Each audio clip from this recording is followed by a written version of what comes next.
All right. Mr. Oakes, I'll have you start by stating your full name and spelling your last name for the record. My name is Philip Oakes, last name Oakes. And Mr. Oakes, before you testify today, I'm required by law to advise you on the penalties for perjury in the state of North Dakota.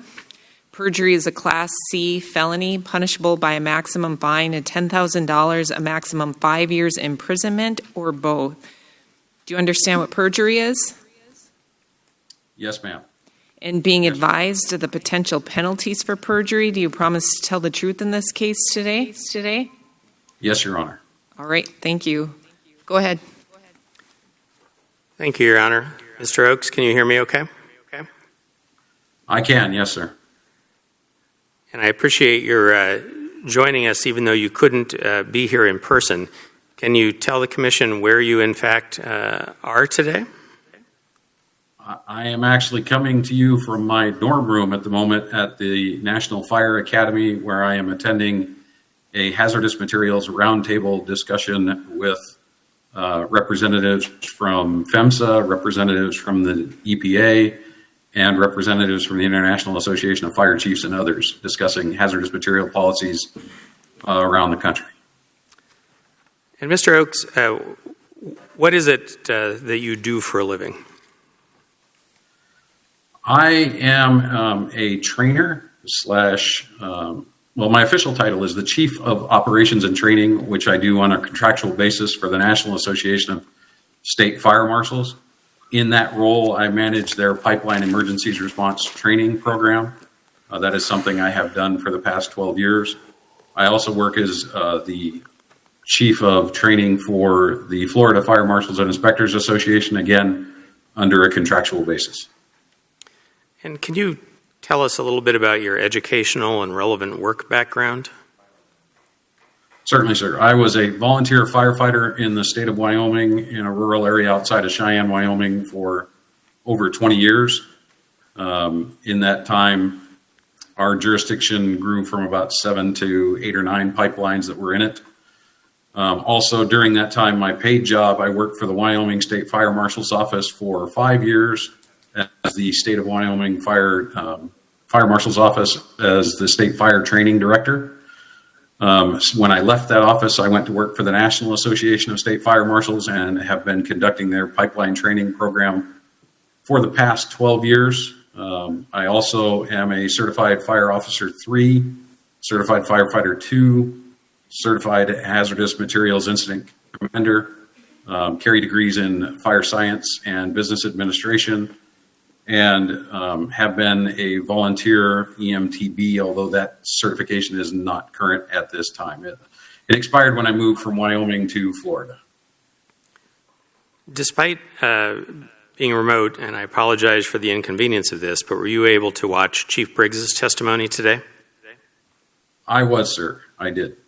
And he listed a large number of training programs that he has been through. Are those the things he was listing, are those the sort of training programs that you teach? Yes, sir. Some, and some we get a lot more extensive with, yes. And in fact, you teach a course, I believe it's through the National Association of State Fire Marshals, specifically on pipeline incident response, correct? Correct, sir.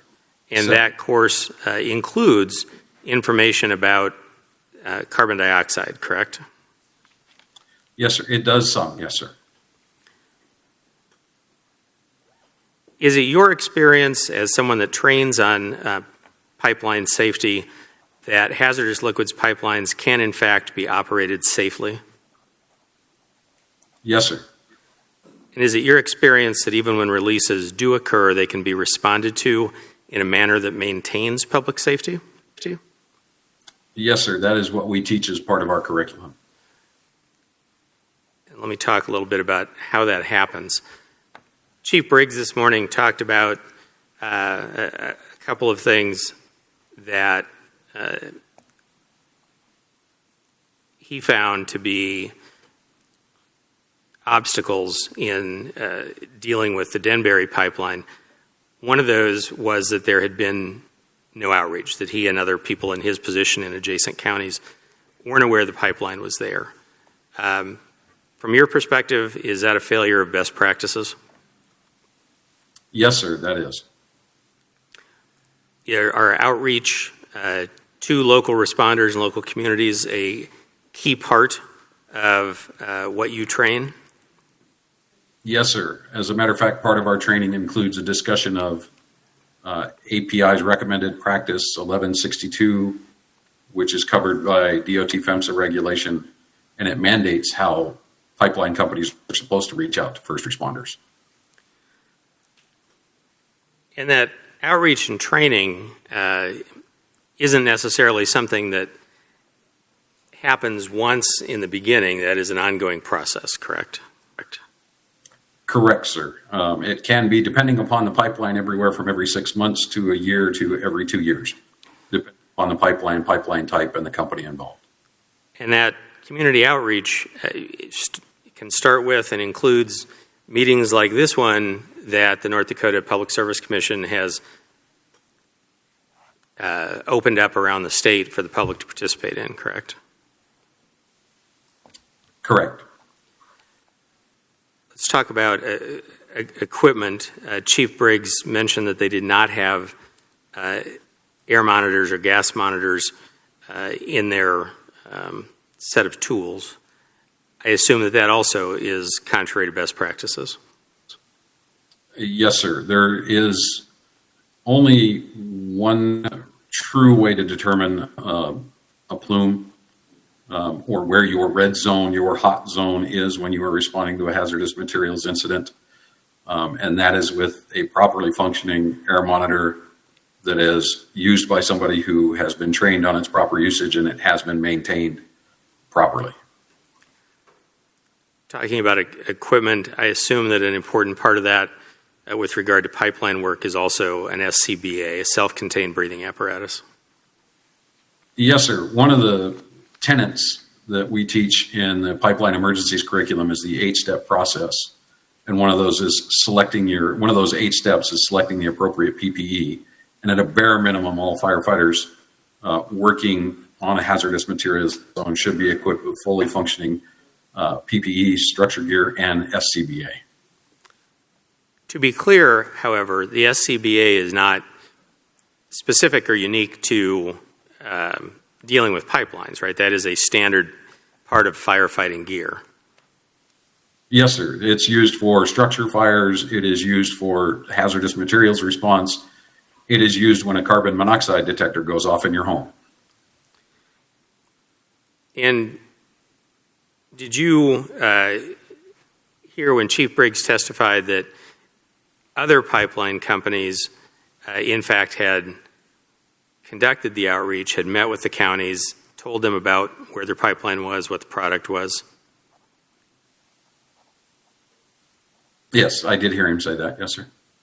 In your experience, is that more commonly done than not done? Oh, absolutely. Absolutely.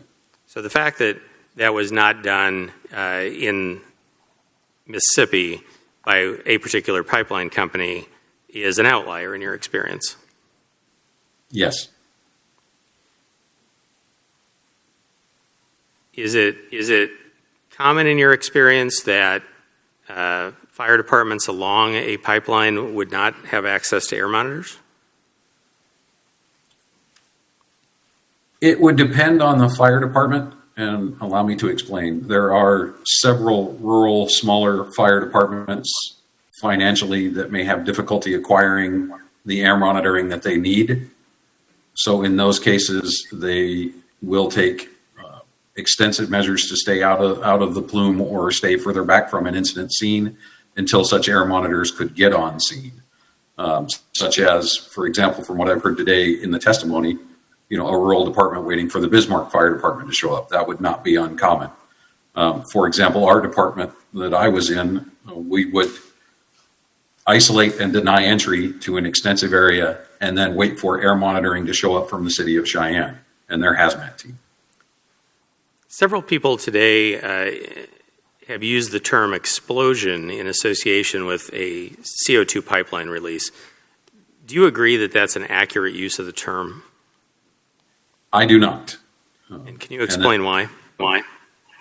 It's a bit of a personal experience on my part, but basically an explosion involves a large violence, noise, a lot of light, and a large energy release. That's typically the definition in an explosion. Having been on scene of explosions, and I do not classify that as an explosion. I would term it as a rupture. I would term it as a leak, but I would not term it as an explosion. A rupture is a breaking or a separation like a crack or something like that, but it is not an explosion. And a good analogy of that would be a crude oil pipeline. When a crude oil pipeline leaks, you don't typically will hear that in first responder community saying that is an explosion. It's not. It's a rupture of the pipeline because there's no large energy release. There is no fire or that sort of thing going on. If Summit were to commit to meeting with county emergency management groups along the pipeline, discussing whether or not they have air monitors, making sure they do, discussing their other equipment needs, providing information about the location of the pipeline and its product, and coming back to check on calibration and maintenance and what have you, the air monitors, would that approach conform to best practices for pipeline safety? Absolutely. It's been something that I've actually taught at several conferences around the country as a best practice for pipeline operators. No further questions, Your Honor. Mr. Pelham, any questions? Mr. Bakke, any questions? Yes, Your Honor. Mr. Oakes, have you ever responded to a CO2 leak before? Not a CO2 leak, no, sir. And you talked about this air monitoring equipment and the emergency personnel waiting until that air monitoring equipment arrives. If you wait, depending upon the length of the wait, could it be too late to save the victims or assist them before they experience further adverse health effects? Sir, the basic tenets of every firefighter that is taught from day one is life safety, incident stabilization, and property conservation. If you can save a savable life, you will do so, and you will threaten your own life to do so. So, while what you're trying to say is, if we can see a savable life, we will go in to save a savable life. Okay. So, if we have to wait for air monitors to get further in where we can't see a savable life, we will do so. But if we can see someone who can be saved, we will take that action. Or if you're advised that there may be individuals who are in harm's way? Correct, just as the chief testified earlier today. Okay. He was advised and took that action. Okay. And you talked about the difference between an explosion and a release. And do you agree there was no flames or explosion reported in Satartia? No fireball? Correct. Okay. Do you agree the event that occurred in Satartia, Mississippi was a release of CO2 from the Danbury pipeline? Yes, sir. Okay. You talked about Summit and the efforts that they plan to make with local fire personnel along the route and EMS. Have you been given any information to indicate that has been done by anyone at Summit, for instance, with the Bismarck Fire Department? I believe the question I was asked was, if Summit was to do that, would that be a best practice? And that would be a best practice. I was not told or indicated if that had occurred yet, just simply asked if it was a best practice. And are you aware of any location along the proposed Summit pipeline route where they have actually reached out and communicated with a local fire department or emergency management services regarding training and providing information to them regarding the Summit pipeline? Again, sir, I was only asked if they did it, would that be a best practice? I have not discussed with Summit if they have done that or not. I was just asked if it would be a best practice. In relation to the Sitarsa incident, do you have any dispute that the individuals that were exposed to the CO2 had their symptoms and injuries because of the release of the CO2 by the Danbury pipeline? Sir, I was not on scene of that incident, and that would be somewhat speculative on my behalf, so I don't feel comfortable in answering that. Okay. Thank you. That's all I have. Mr. Leibel, any questions?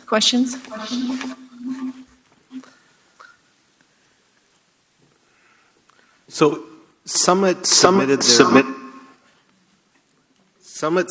their application in this to the PSC on October 27th or October 17th of 2022. Were you hired or consulted with Summit prior to the date that that application was submitted to the PSC? No, sir. Have you reviewed that application in detail? No, sir.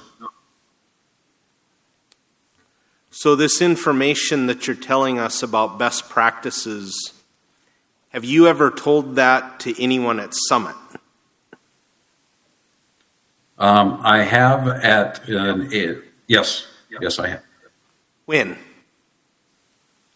We attended an API conference just last week where I encountered an individual from Summit, and we discussed best practices then because we were displaying our pipeline emergencies curriculum at that time. So the first time you've communicated anything that you've communicated to the commission today was a week ago? No, sir. The first time I discussed it with Summit was your question. Okay, and let me state it. The first time you advised Summit any of those best practices that you discussed with the commission today was a week ago. Yes, sir. I don't have anything else. Mr. Pranis, any questions? No question. Commissioner Chrisman? I'm still a little perplexed at what you're recommending or as best practices. And when you have some pretty high population areas, I'm hearing you talk about the first responders being able to have breathing apparatuses and such, but what about all these people in their homes, or what do they do until help arrives? Some of the information that has been provided today has discussed, for example, reverse 911 or notification systems to the public so that the emergency responders could contact the public. A lot of what the public should be told to do by the response agencies is based upon the product that's being released, based upon any knowledge that the responders have of the incident in question. So those best practices, actually, let me back up a little bit. A lot of the best practices that are occurred are also part of that outreach activity that is governed by PHMSA as far as what pipeline operators are supposed to do. So a lot of the public will get some of that basic information in the meantime, but should an event occur, that is the local emergency response agency to make those decisions and those determinations and communicate that to the public. And there's a lot of ways to do that, not just the reverse 911, but you would be amazed at how quickly things spread through social media these days, along with various other means of communication. I hate to just rely on the reverse 911, but you also have the alert systems that come across your phone. There, in my small community, honestly, there were loudspeakers throughout the town as well that were not just for the tornado sirens; they were for other methodologies. So we have that as well. And for the people who are maybe out in that potato field working or something and don't have a shelter to take to,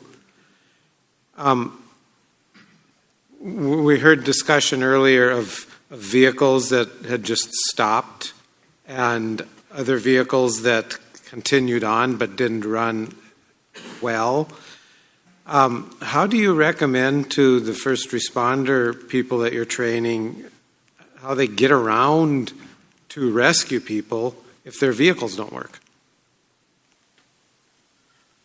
Sir, there are a lot of different ways to accomplish that, not the least of which, unfortunately, would be by foot.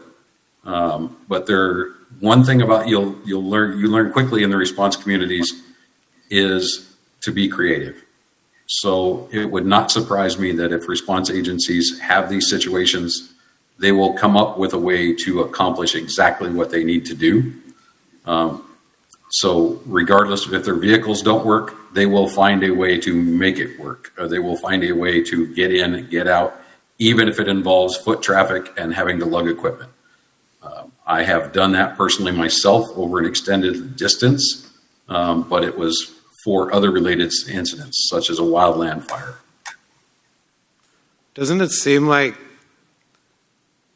responding on foot and lugging people around might be effective if someone has suffered a heart attack or something and you're dealing with one or two victims, but if you're dealing with multiple residences within a pretty concentrated area near a community, that is not going to be very effective way of going around house to house and checking on people?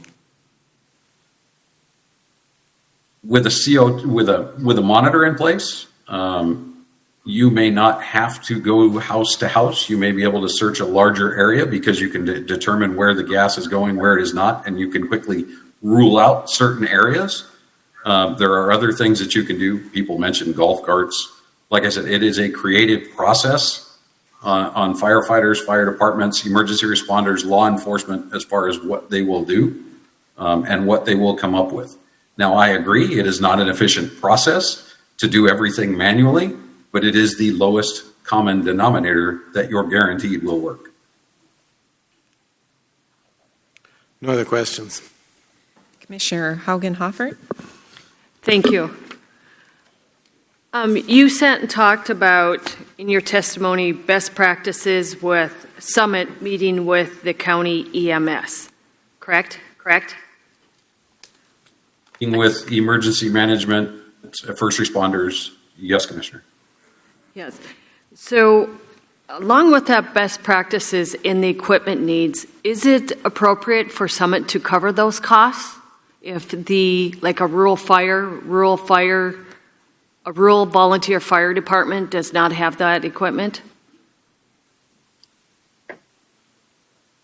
It's somewhat speculative because it depends on if the fire department is going to use that equipment for other means. And allow me to explain. SCBAs are basic firefighting equipment that all fire departments should have. There are federal grants available that they can apply for through the Assistance to Firefighters Grant Program to get those paid for. My own fire department, we actually applied for a state grant through energy development through the taxes that the oil companies paid to the state of Wyoming. That's how we acquired our SCBAs. Gas monitors, if they don't have and they need them because of that, and that's the only thing they will use them for, I could see that as being an instance. But if they're going to use them for other things, such as a standard carbon monoxide response in a house, or a natural gas leak that is occurring in your front yard because you were digging your garden and you hit the gas line that goes into your house, I could see that as being a shared responsibility. So I heard you correctly. It could be, you would agree that a best practice maybe would be a shared responsibility of those costs. Yes, a best practice would be a shared responsibility. Okay. we're in a smaller community, and I don't know the population. Can someone shout it out in Linton? Let's say 1,000. Okay, and it's a rural community, and we are, 45 minutes from Bismarck? An hour, okay. Sorry, I'm not very good with numbers. But I am pretty certain that this is a volunteer fire department, and I'm sure a lot of the people work or farm full-time. And so if during the summer, they're busy out in the field, so we have a decrease in responders. And if we have to rely on Bismarck, the metropolitan area, to respond and it's an hour away, tell me about some of the best practices taking from a rural area versus a metropolitan area on responding to a CO2 leak. The description you just made was a description of my fire department situation in Wyoming. We were a rural department that was 45 minutes to an hour outside of Cheyenne. If the call went off, regardless of what the call was, on, say, the noon on a Tuesday, we might be lucky to get 1 to 2 people to show up. So you fall back on your basic training, which is isolate, deny entry, keep everybody away from it as far as you think you need to keep people away from it. And if the best you can do is to block a road and keep people from moving into it, that's what you need to do until help is on the way. Because the other part of that is call for help from everywhere you can get it. Now that might, in your case, be Bismarck, North Dakota. It's also going to be the pipeline operator, and it's going to be anybody else that you could possibly get a hold of that you need to have help, the local law enforcement, local EMS, those sorts of things. In our case, it was the Laramie County Sheriff's Office. I could be calling pipeline companies that come from Denver, Colorado. But if the best I could do for a best practice was, again, to keep everybody away from it until I had enough manpower to appropriately act in a safe manner, then that's all I could do.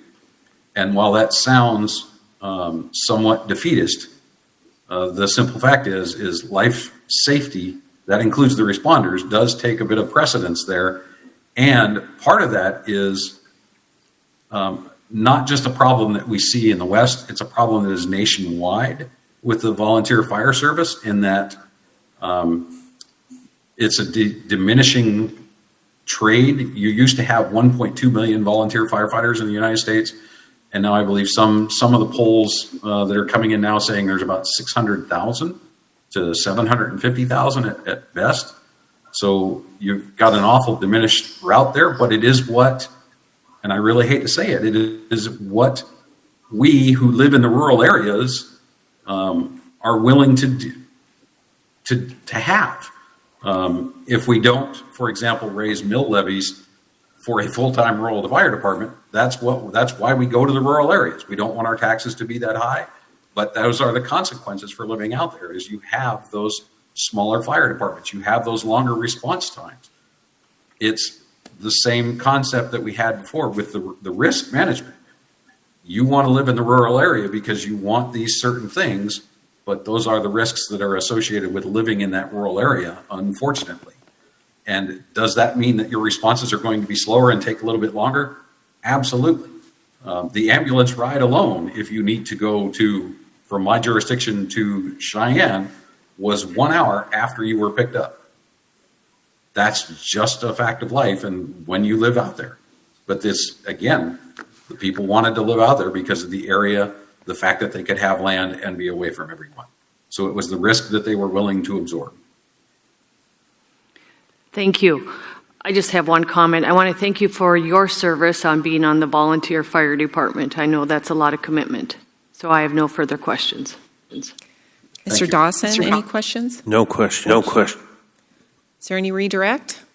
Just a little, Your Honor. Mr. Oakes, the discussion you were just having with a couple of the commissioners about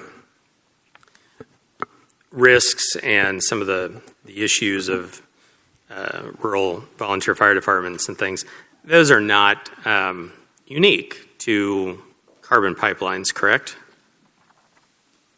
that is a nationwide problem. So they're certainly not unique to the situation, to carbon pipelines, or any specific situation whatsoever. That is a nationwide problem that we are trying to address at all levels of the fire service. Well, in this issue of the, containment and isolation may be all that you were able to do in this situation, may also apply to an incident on a gasoline pipeline. It may apply to a wildfire. It may apply to any number of natural disasters. It may apply to a vinyl chloride train that breaks open, right? Yes, sir. It may apply to a train wreck. It may even apply to a vehicle fire. If you are the only one to arrive on scene and you only have one truck and you've got a semi-truck load of hay that's on fire, there's not a whole lot you can do with that. So it's not unique to that situation. It is the situation that we are forced to deal with several rural fire departments around the country. I mean, many. I want to go back to a discussion that you had with Mr. Balke about Satartia. And have you had occasion in your professional activities to come across the PHMSA incident report for that? Yes, sir. And are you at least somewhat familiar with that? Yes, sir. I have reviewed it. I wouldn't say in depth, but I have reviewed it. Yes, sir. And you heard Chief Briggs today refer to that as the perfect storm or the worst case, correct? Correct.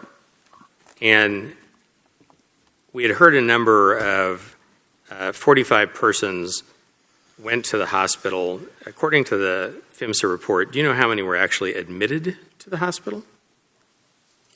The PHMSA report, if I recall correctly, sir, said that one unrelated to the pipeline was admitted to the hospital. I believe was the terminology the report used. I think that's all I have. Again, thank you very much for your patience today and for going to the logistical hoops to be able to join us remotely from your conference. Mr. Pelham, any further questions? Mr. Bakke, any additional questions? Just one.